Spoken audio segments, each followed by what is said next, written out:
What started as a light-hearted exchange on a live talk show took an unexpected turn when Will Smith tried to joke around with President Ibrahim Traoré. Instead of reacting with anger or humor, Traoré responded with a calm, powerful statement that struck deep, leaving Will visibly moved. The moment stunned the audience and quickly went viral, becoming a shining example of dignity, wisdom, and raw truth. The lights were bright, and the studio buzzed with energy. The Evening with Celebrities talk show that night featured a star-studded lineup. Upon one couch sat Will Smith, Hollywood's beloved icon, while on the other sat President Ibrahim Traoré of Burkina Faso, dressed simply in a suit, calm and composed. It was supposed to be a light-hearted segment, full of fun and friendly banter. The host laughed and nudged Will, asking, "So Will, have you ever thought about running for president? You'd be facing this guy." Will chuckled and without malice replied, "I'd at least bring some style to the table. No offense, President Traoré, but you look like your tailor gave up halfway." The crowd laughed, and Traoré smiled politely. Will wasn't being cruel, it was just a typical joke you'd hear on American late-night shows. But something in the room shifted. Traoré leaned slightly forward, clasped his hands together gently, and waited for the laughter to fade. His eyes met Will's, and then, in a voice that was neither angry nor amused, he began to speak. It wasn't just the words he said that stopped the room, it was how he said it. What came next would make the whole world pause. "I don't wear power." Traoré began softly. "I carry it." The room went quiet. He looked toward Will and continued, "In Burkina Faso, there are villages without electricity. Kids walk miles barefoot just to attend class under trees. If I wore a $5,000 suit, I'd be stealing from them." Will's smile faded, and Traoré continued, "You make films that make the world laugh, cry, and think. I carry the weight of lives that depend on every decision I make, even the silent ones. If style could fix a broken hospital, I'd dress in gold." The crowd was frozen, no applause, no forced laughter, just stillness. Traoré's words hung in the air, not aggressive, not defensive, but brutally honest. Will blinked slowly, leaning back in his chair. Something had clearly touched him deeply. It wasn't about the joke anymore. It was about the reality behind the man he had tried to poke fun at. In that brief moment of silence, the cameras captured something rare, tears in Will's eyes. He quickly looked away, but the internet didn't miss it, and neither did the millions who would watch the clip on every social media platform within hours. Backstage after the show, the atmosphere was heavy, not awkward, just quiet. Will sat alone for a moment, sipping water, his mind clearly elsewhere. A producer approached gently, asking, "You okay?" Will nodded but didn't speak. The video clip had already made its way online. In just under 2 hours, the 90-second segment titled "Will Smith Humbled by President Ibrahim Traoré's Words" had reached 1 million views. But it wasn't just going viral, it was changing people. One user commented, "That wasn't just a clapback, that was truth wrapped in grace." Another wrote, "I showed this to my 12-year-old. We both cried."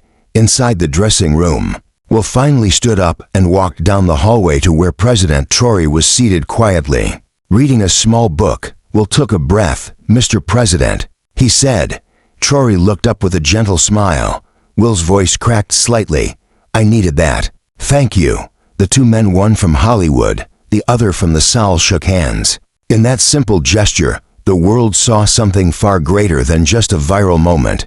It saw respect, it saw humility, it saw two men from different worlds meeting on the bridge of truth. By morning, the internet was in a frenzy. The clip of President Ibrahim Traoré's calm, truth-filled response had spread across continents. News anchors replayed it. Influencers reacted with tearful eyes. Even major media outlets, which rarely covered African leaders, were now talking about Traoré. The caption that trended worldwide was simple: "When dignity spoke, the world listened." In Burkina Faso, markets paused, and small radios played the exchange over and over. Farmers, students, and elders alike watched with pride. They saw their president not as a politician, but as a father figure, unshaken, graceful, and deeply human. In the U.S., Will Smith released a short video, saying, "I joked on TV. He gave me wisdom. I've been in rooms with kings and legends, but this hit differently. He wasn't reading off a script. He was humbled, and people noticed.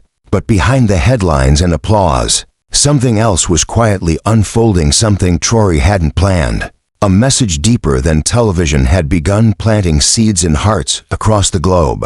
He had unknowingly become more than just a leader. He had become a mirror, forcing people to reflect. Soon, even more hearts would be tested. In a small hospital in Ouagadougou, 11-year-old Muna was battling leukemia. She had watched the clip of President Traoré with her mother the night before. Her little eyes sparkled. "Mama, he's not like the others." She scribbled a note with her shaky hand and whispered, "Can we send this to him?" The nurse, touched by the girl's simple hope, posted the letter on Twitter, writing, "She has days left, but she wants to thank her president." The letter read, "Dear President Traoré, I'm sick, but when I saw you on TV, I forgot my pain for a moment.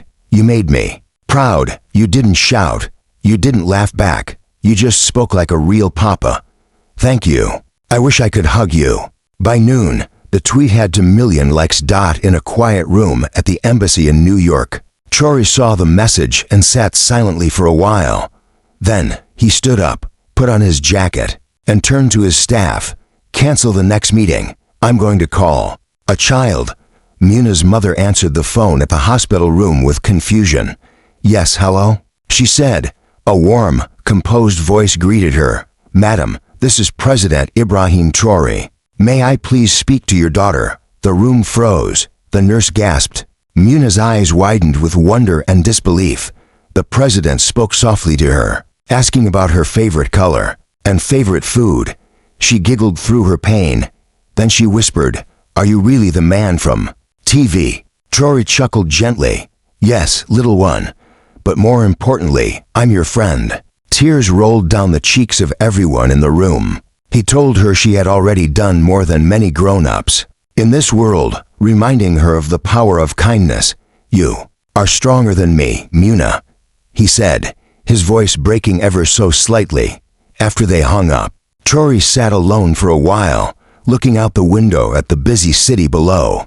But his mind was back home in that small hospital room, filled with courage. That night, he made a decision that would turn the already viral moment into a movement. He wasn't just going to be a trending figure. He was going to be a reason. After the cameras cut, the studio remained eerily quiet. Will Smith stood by the curtain, hands shaking as the echoes of Traoré's calm words still lingered in his chest. A few crew members avoided eye contact, unsure of how to process what they had just witnessed. "You meant it, didn't you?" Will asked softly, approaching Traoré acute. The president nodded. "I don't speak to impress. I speak because truth should be lived, not performed. No cameras, no crowd. Just 2 men, one known for his charm, the other for his courage, standing in a moment of raw honesty." Traoré noticed the vulnerability in Will's eyes. "You carry the world's laughter, Will. But have you ever let the world hear your pain?" That simple question cracked something inside the actor. He nodded, fighting back tears. Meanwhile, outside the studio, thousands had already clipped the video. The internet was stirring. But what would happen next wasn't about fame.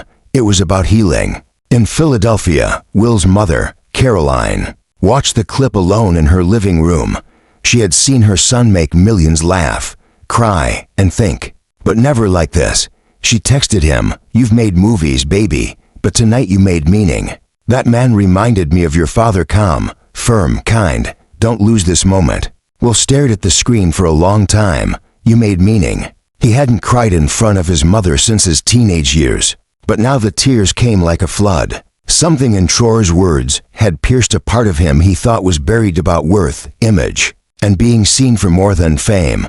He took a deep breath and opened his notes app. For the first time in years, he began writing not a joke, not a script, but a letter to the man who had unknowingly touched his soul. The next morning, Will's letter was posted to Instagram with a photo of Traoré standing calmly on set. It read, "President Traoré, you didn't clap back. You didn't laugh it off. You gave me truth in your stillness, in your dignity. I saw my storms, in your humility. I saw my doubts. You reminded me, and maybe reminded the world, that a man doesn't prove his strength by force or flash, but by how he carries truth. Thank you, I'm learning. And I'm listening. The post exploded. Millions reshared it. Politicians commented. Young people cried. Parents used it to teach their children. And in Ouagadougou, Traoré's office received hundreds of letters from across the globe. But one letter stood out. It wasn't from a celebrity, a leader, or a journalist. It was from a little boy in Harlem. The last line simply read, "I want to be calm like you when people laugh at me." President Traoré closed the letter, looked at his advisors, and said, "This isn't just about what happened on TV. Something is waking up on the other side of the world." A 12-year-old boy named Marcus sat on the edge of his bed in Brooklyn. He had been bullied earlier that day at school, called names, pushed, laughed at for wearing shoes with holes in them. His mom made him warm tea, but it didn't help the ache in his chest. That night, as she scrolled through her phone, she saw the viral clip of President Traoré speaking to Will Smith. She turned up the volume. Marcus looked up. Traoré's words played. "The world does not need louder men. It needs quieter hearts with deeper truths." Marcus froze. He replayed that line 10 times. Then he quietly pulled out a worn notebook from under his pillow and wrote, "Dear Mr. Traoré, today I was laughed at, but I didn't scream. I remembered your voice. I think that made me strong." He folded the note, unsure if he'd ever send it, but the act of writing gave him peace. For the first time in weeks, he slept through the night. President Traoré sat in his modest office, scrolling through the wave of messages his team had filtered for him. One email stopped him cold. It was a scanned letter, handwritten by a schoolboy named Marcus. He read it 3 times, silently. Then he looked out the window and said quietly to his aide, "We lead nations, but sometimes we just need to hold one child's pain." Without hesitation, he asked for a call to be arranged. That same evening, Marcus was called to the school counselor's office. His heart raced. Was he in trouble? Instead, he was handed a phone. "Hello, who is this?" Marcus asked. "This is Ibrahim Traoré. I read your letter." The boy went silent. He thought it was a prank, but Traoré continued, "You are stronger than many adults I've met, and I want you to know you gave me hope today." Marcus cried, not the loud kind, but the quiet, shaking kind. The kind that comes when someone finally sees you. The following day, without cameras or press, Will Smith arrived in Ouagadougou. He wore simple clothes, no entourage, no announcement. When Traoré saw him, he smiled warmly. "I didn't expect Hollywood to come so humbly," he joked. Will chuckled but then paused. "I came because what you said didn't just touch me, it changed me." They sat under a tree in the courtyard of a local school where children played, unaware of the history quietly unfolding nearby. Will handed Traoré a folded paper. "This is a list of every apology I owe from my past, from fame, from the pain I carried into other people's lives." Traoré read the names and nodded. "Healing doesn't start when we fix the world. It starts when we tell the truth to ourselves." Nearby, a small girl ran up and gave Will a flower. He knelt and smiled. It wasn't a grand stage, it wasn't for applause, but it was more human than anything Will had felt in years. And the cameras, they weren't needed. In a small barber shop on the outskirts of Ouagadougou, a group of young men crowded around a tiny, flickering TV. It was replaying that moment when Will Smith's playful jab turned into silence, and Traoré's words echoed across the globe. One of the young men, Idris, wiped his eyes and said, "This is the first time I've seen a president speak with his soul." The barber, an old man who had seen regimes come and go, nodded slowly. He didn't just speak to Will. He spoke to all of us who have been laughed at for being quiet, for being different. On that day, in that humble barber shop, the clip didn't just trend, it transformed. They turned off the TV and sat in thoughtful silence, not because there was nothing to say, but because they had just seen something pure in a world that often felt cold. 2 days later, a handwritten letter arrived at the Burkina Faso embassy in Los Angeles. It was from Jada Pinkett Smith. She had watched the moment on live television, then watched it again, then cried. The letter wasn't formal, it was vulnerable.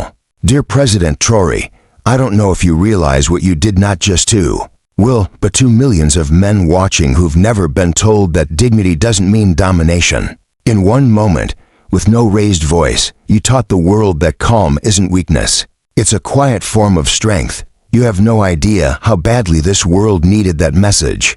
Traoré read it alone. He folded the letter slowly and placed it in his journal. Then, he turned to his aide and said, "We don't need louder speeches. We need louder silence," followed by deeper actions, across continents. Something strange began to happen.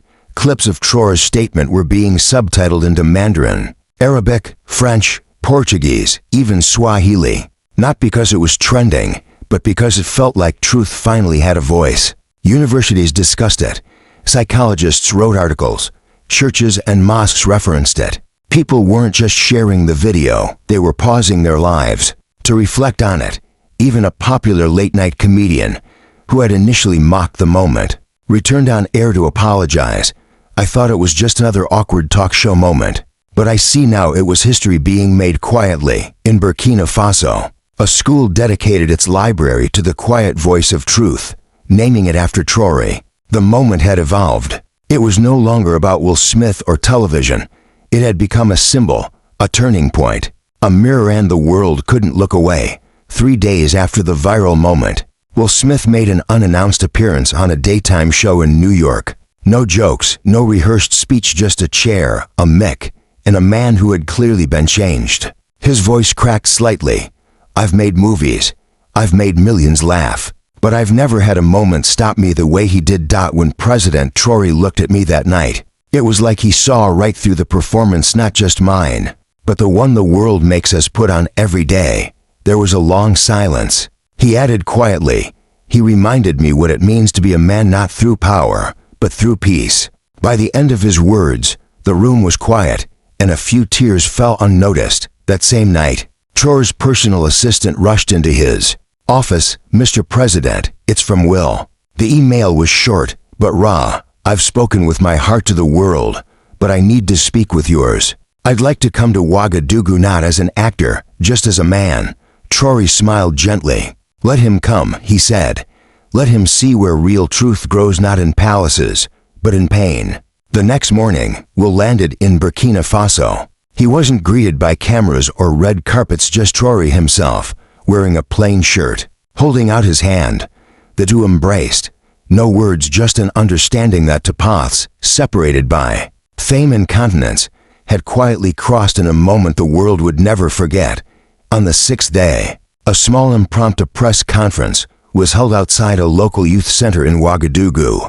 Will stood beside Traoré. His voice was steady. This man didn't clap back. He didn't fight fire with fire. He showed me and all of us what dignity looks like when the world expects pride. He paused, eyes shining. "If you're watching this, ask yourself, when was the last time you listened with your heart?" Traoré stepped forward and added quietly, "We don't heal by mocking. We heal by recognizing the wounds in each other." The crowd didn't cheer. They just stood, silently moved. The clip went live. Within 24 hours, it had over 40 million views. Across homes, offices, and classrooms, people cried not for entertainment, but because in a broken world, they had seen something pure. Dear viewer, if this story touched your heart, if even one moment made your eyes well up, please subscribe, like, and drop a comment below, not just for the algorithm, but so more people can feel what you just felt. Tell us what part moved you the most. Let this not be the end.